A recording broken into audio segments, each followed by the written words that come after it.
morning, everyone. Congratulations, graduates. Let's give them a big round of applause.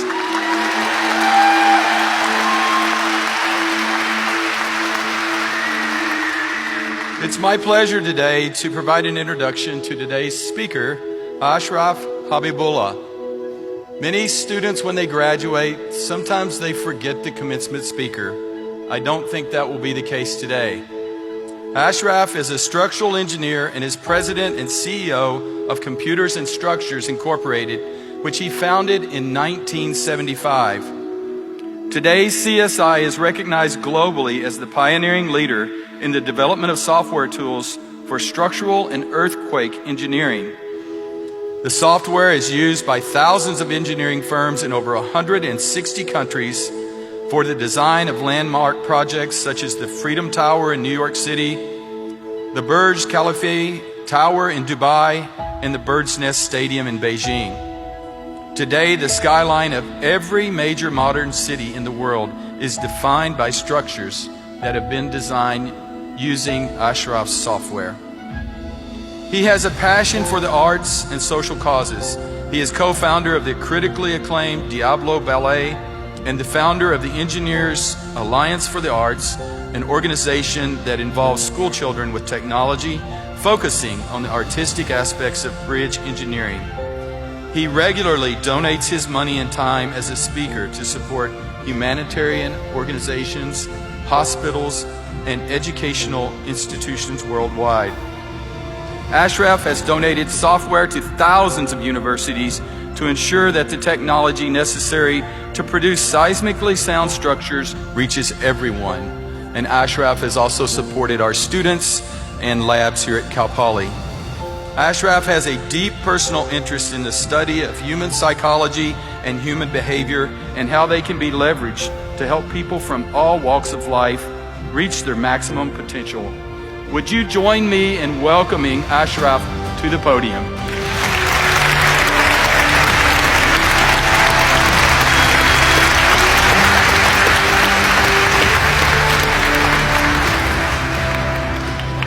Well, thank you so much. I just didn't know I was that good.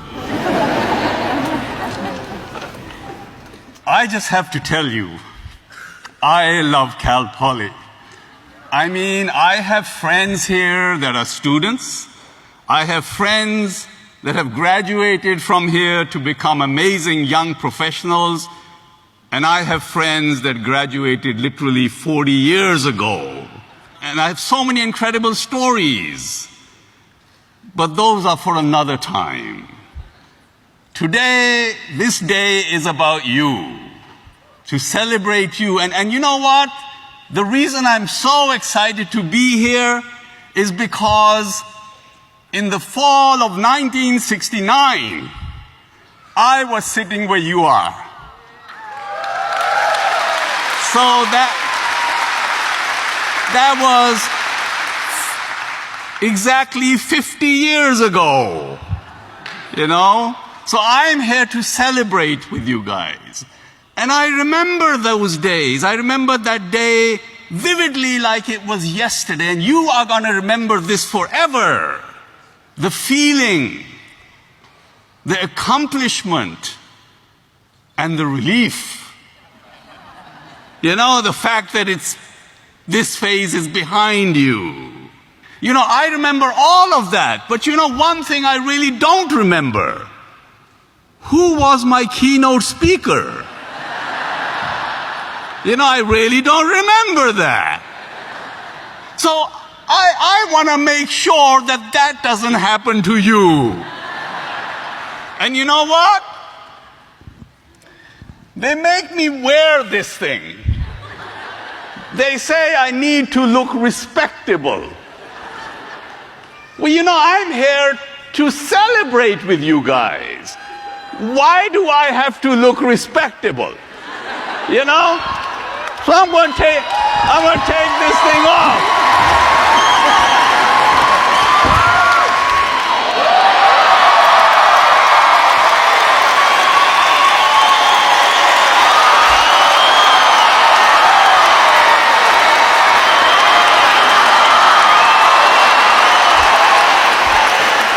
Let me tell tell you a little bit about this jacket.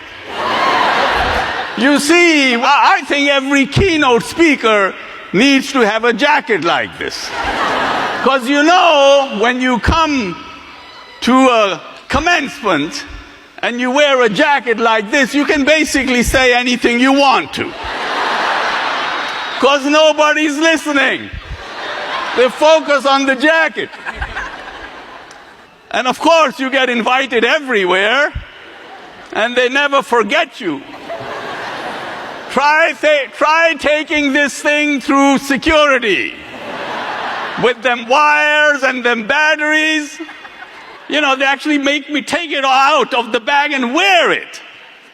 Can you imagine 500 people in line in Dubai? And here I am at the head of the line with my lights on.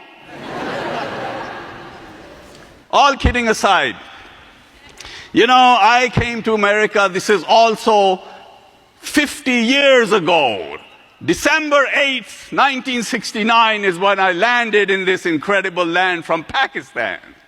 And I remember my dad taking me up to the plane, and he was a colonel in the army, so he could get into the plane. He sat me down on the chair, and he said, "Go make something of your life. Make a lot of friends. They will come in handy." And they did. Over the past 50 years, I have made friends everywhere. And they have done exactly what my father said. They molded my life. So today, I'm here to make new friends. All of you. I want a picture with every one of you.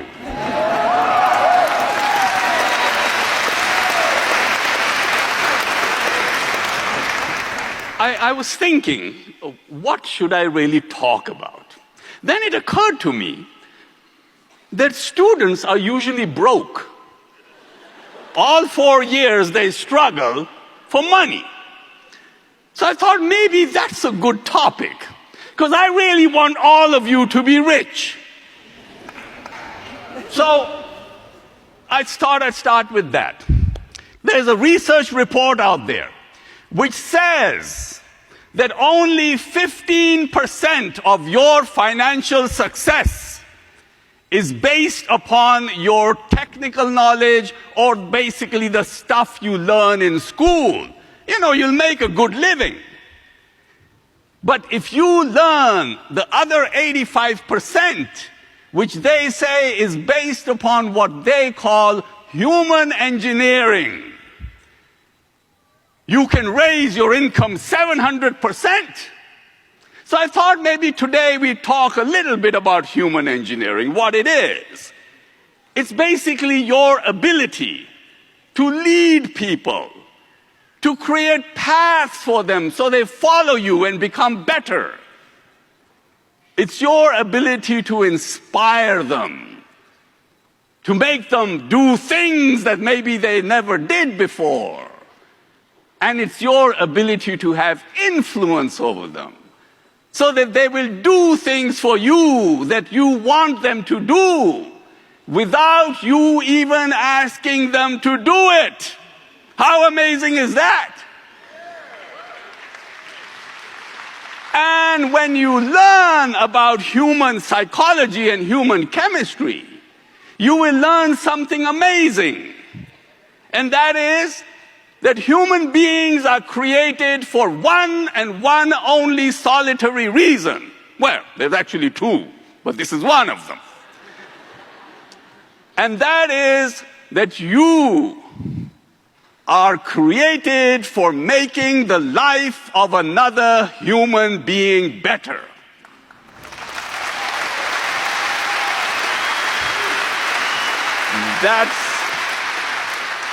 That's not religion. It's not something that I've cooked up. It's not voodoo. It's part of your human chemistry. That's the way you are built. It's the way your constitution is. That is the reason why when you do something nice for somebody, you actually feel amazing. Nature has created a reward system when you do the things that nature wants you to do, it rewards you with an amazing feeling. Have you ever thought, why would anybody like you? I mean, has it ever occurred to you? I mean, why would you like me?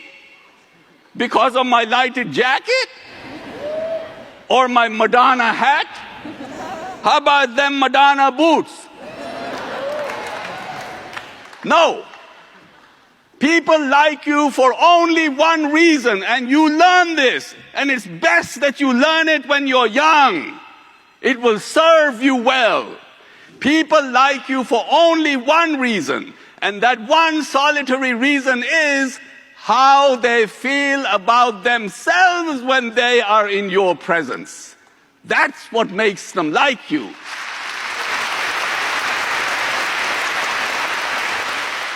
It's called the serotonin factor. If you can make a person feel like a gazillion bucks, they will come back to you again and again and again. When I'm nice to you, you get a serotonin rush. You glow. When I see that, I get a serotonin rush. I glow. And when all of these people around watch that interaction, they get a serotonin rush. Why do you think game shows are so popular? You know, there's a girl jumping up and down, winning a car. She's happy as whatever. And then there's the host, so happy. But what about all these people in TV land by the millions? They're tuned into the television. They ain't getting jack shit. Right? What they're getting are serotonin rushes. That's what they're getting. They're drunk. And marketing people know that. Serotonin is one of the biggest marketing tools available to humanity. But they don't teach you that. That's from me. Why are you here? I mean, you know, you did your coursework. You paid the fees. Right? Why don't they just send you a PDF and say, hey, congratulations, bye-bye. You're here. You're spending all of you people, what are you doing here? You've come for your serotonin fix. You're a bunch of drug addicts. It's true. It's true. I mean, just wait till your graduate walks through here. You'll be so drunk with serotonin, you'll be in tears. You know, human beings are fundamentally created to have human relationships. That's why it feels good to hug somebody. That's why it feels good to come out here and look a person in the eyes. The human connection. It's an oxytocin effect. You know, I developed software for designing buildings and bridges to stand up in earthquakes. For some reason, wherever they speak Spanish, there are earthquakes.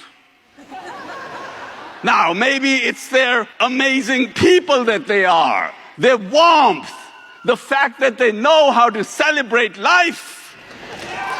Right? The love makes the earth quiver under their feet. I do a lot of seminars on our technology. They show up by the hundreds. Now, I don't speak Spanish, but what do? When I go there, this is how I start my seminar. Yo nunca pensé que pudiera querer con esta pasión que me quema la piel. Volar por tu cuerpo es el cielo tocar. Quiero contigo llegar una noche más. Oh!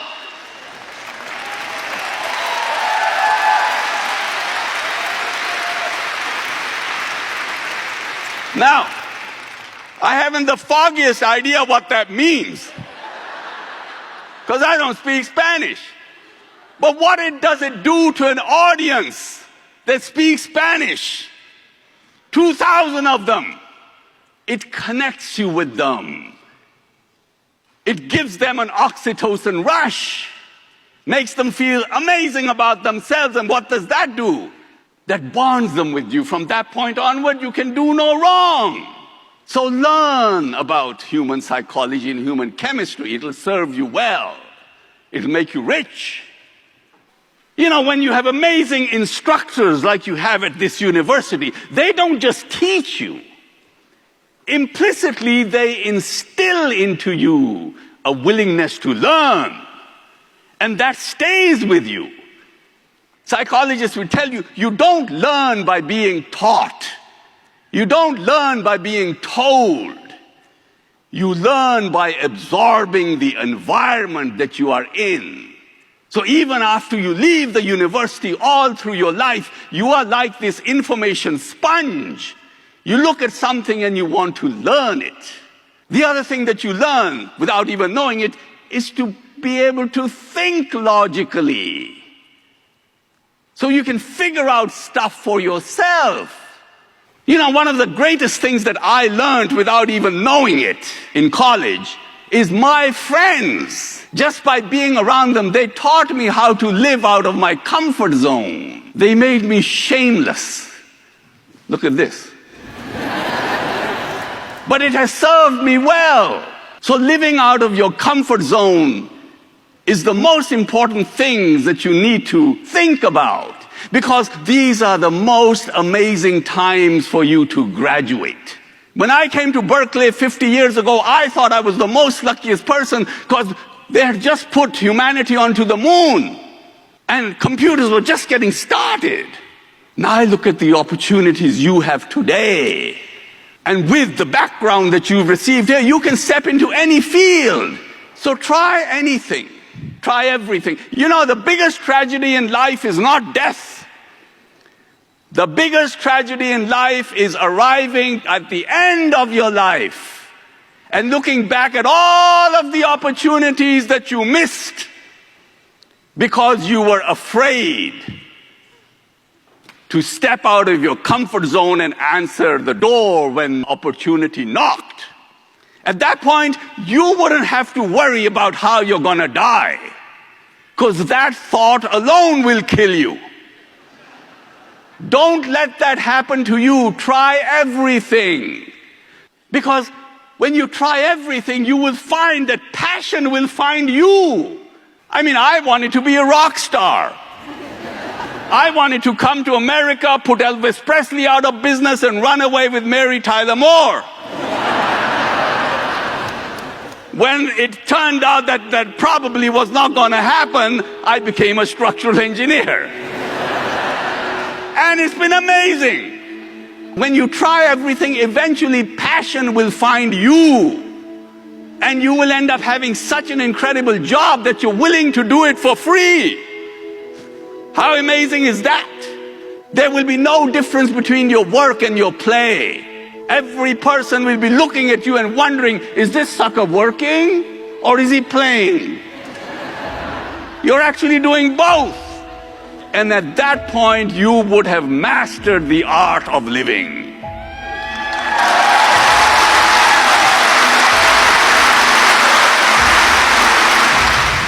You are the people that are the future of this country. You are the ones that are going to create the next Uber app. $50 billion worth. My God, what is that? What is Uber? It's just a stupid app worth 50 billion. You can do that. Now, when you do that, the reason I want to be friends with you is I want to come to your launch party. The world is out there waiting for you. Go grab it. Good luck, and make sure I'm on your invitation list. I will keep my jacket warm and my batteries charged. Thank you.